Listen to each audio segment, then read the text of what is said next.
ओ लहसुन का गांठ्या नाना नाना रैया आणि लहसुन में चिप्स रोक बरैया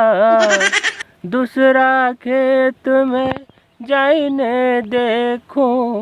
वणी में कैसा गांठ्या रैया एल के लहसुन का भाव कुटैया अब लहसुन में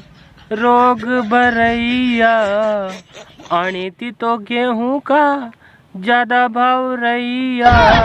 लहसुन का भाव एल के कुटैया लहसुन का भाव में तेजी आजा नी तो वैसाख महीने फिर मांडा आइया देख ले लहसुन तू लाज रखी ले वैसाख महीने फेरी मांडा करना जड़ी ने लहसुन का ये घमंड था